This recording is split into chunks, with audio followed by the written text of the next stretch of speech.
if you've ever heard of the country Uruguay, it's probably from two things. One is from the joke in The Simpsons. So he points at a globe, he finds Uruguay, and he's like, why is this country named You Are Gay? Ha ha ha ha. You either heard of Uruguay from that, or watch this Google search term, okay? Uruguay, president, car.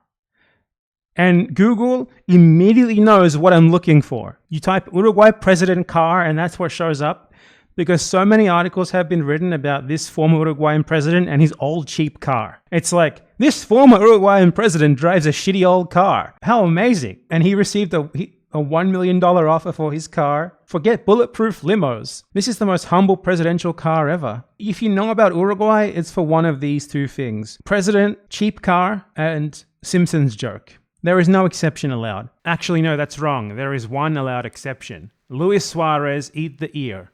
That is allowed. Now, the president in question, who owns this cheap car, Jose Mujica, and he's more commonly known as Pepe Mujica. And he was like the first president. Wait, was he even? I think he was the second. I honestly don't remember. I'm relearning all the history that I forgot. Sorry, I'm completely wrong. He was the second president. So he was the second president of the Frente Amplio, which was like the most significant left-leaning coalition in Uruguay that sort of destroyed the two-party system by winning elections 3 or 4 times in a row. And they recently lost an election 5 years ago, and they recently won another election to come back into power. And before that, he was an anti-dictatorship guerrilla fighter against the Operation Condor-backed far-right fascist dictatorship in Uruguay. So very interesting trajectory from guerrilla fighter to president to having think pieces written about him for owning a cheap car in the English language media. In truth, he's a bit more nuanced than just being like a left-leaning president, because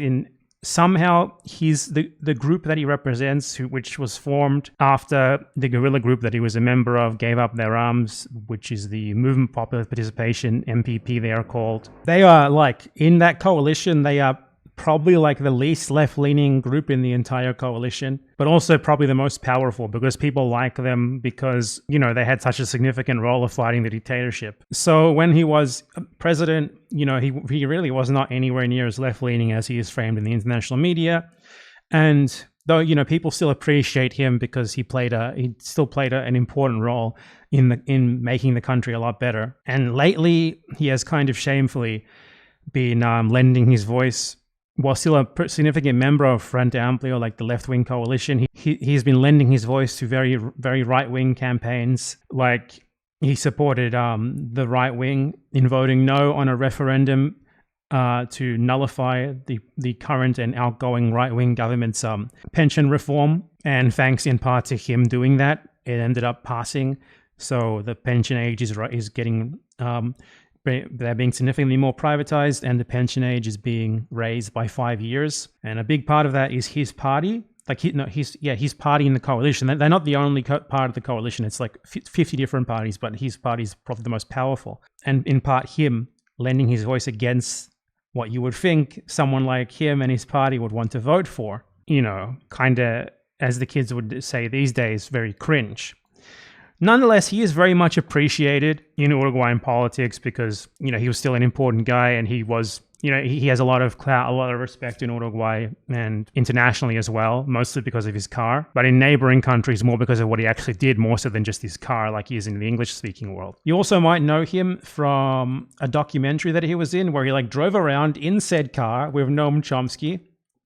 I haven't watched it, but I imagine it's okay. I mean, if he legalized weed or not, I honestly don't care, and I find it very weird that is a significant thing that people would bring up as a part of his legacy. So basically, that's like my summary of who he is. He's not like this uncompromising left-leaning figure as he is often framed as in the international media, but he's still a lot better than the fuckheads who came before him, or most of them.